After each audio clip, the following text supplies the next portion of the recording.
આજરોજ રાજ્ય સરકાર દ્વારા જે બી સમાજ હિતમાં અને ગુજરાતમાં વસતા તમામ સમાજની દીકરીઓને એટલે લાખો દીકરીઓ હજારો પરિવારના પરિપ્રેક્ષમાં જે પણ નિર્ણય લીધો છે એ તમામ સામાજિક સંગઠનો તમામ સમાજના લોકો વતી અમે એને સહર્ષ સ્વીકારીએ છીએ। એટલે આગામી સમયની અંદર અત્યારે જે પણ જે સુધારા થયા છે, જે બી નવા સલાહ જે બી સૂચનો મળ્યા છે એ અમે સમાજની વચ્ચે મૂકીશું। ભાગેડુ લગ્ન પ્રથાના કાયદામાં સુધારો આવે, મેરેજ રજીસ્ટ્રેશન એક્ટમાં સુધારો આવે, એ માંગણી ઘણા ટાઈમથી પેન્ડિંગ હતી। સ્થાનિક હોવાના નાતે વાટાઘાટો કરી અમારા પ્રતિનિધિ મંડળ સાથે અમે ગૃહમંત્રીશ્રીને મળ્યા અને સરકારે આજે આ કાયદામાં જે સુધારો લાવી રહી, સુધારાનો અભ્યાસ હજુ બાકી છે। જે પણ સુધારો આવશે એનો સર્વવ્યાપી અભ્યાસ કરીશું। સાથે સાથે સરકારે 30 દિવસ જેટલા સજેશનના સૂચનના પણ સમય આપ્યા છે।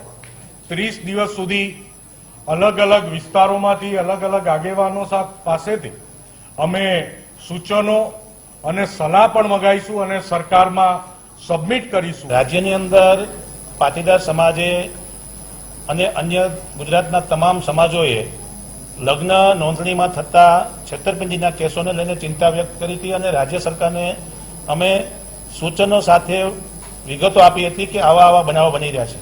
રાજ્ય સરકારે આજે આ બાબતે વિધાનસભામાં જાહેરાત કરી છે કે કાયદો બનાવી રહ્યા છે, ત્યારે અમે એને સહજ આવકારીએ છીએ અને ગુજરાતના મુખ્યમંત્રી, નાયબ મુખ્યમંત્રી અને કૌશિકભાઈ વેકરિયા કાયદા મંત્રીશ્રીનો આભાર વ્યક્ત કરીએ છીએ। સામાજિક તમામ સંસ્થાઓ, તમામ સંગઠનો અને દરેક સમાજના લોકો પોતાની દીકરી, સુરક્ષિત દીકરી માટેના જે પ્રયાસો હતા એમાં આજે રાજ્ય સરકારે પહેલ કરી છે, ત્યારે અમે એને આવકારીએ છીએ। આજે મેરેજ રજીસ્ટ્રેશનની પ્રક્રિયા છે એમાં 4 સ્ટેપના મુદ્દાઓ બનાવ્યા છે અને 30 દિવસની પ્રક્રિયા કરી છે નવા પ્રોસિજરમાં, અને એમાં પણ હજી પબ્લિકલી વાંધામાં સૂચનો મંગાવવાના જાહેર કર્યા છે। હજી પબ્લિકના વાંધા સૂચનો આવશે, પછી એ મુસદ્દાનું એક સ્વરૂપ બનશે, ડ્રાફ્ટ બનશે, પછી એને વિધાનસભાના ફ્લોર પર મુકાશે, વિધેયક બનશે અને લાગુ પડે। અત્યારે જે મુદ્દાઓ સરકારશ્રી તરફથી નાયબ મુખ્યમંત્રીશ્રીએ રજૂ કર્યા છે એમાં જે મુખ્યત્વે બાબત છે, એક તો માતા પિતાનું સેલ્ફ ડિક્લેરેશન અરજદારે આપવાનું છે। તો મારા મતે માતા પિતાનું સેલ્ફ ડિક્લેરેશન માતા પિતાએ જ આપવું જોઈએ, તો જ આ માગણી વ્યાજબી થશે।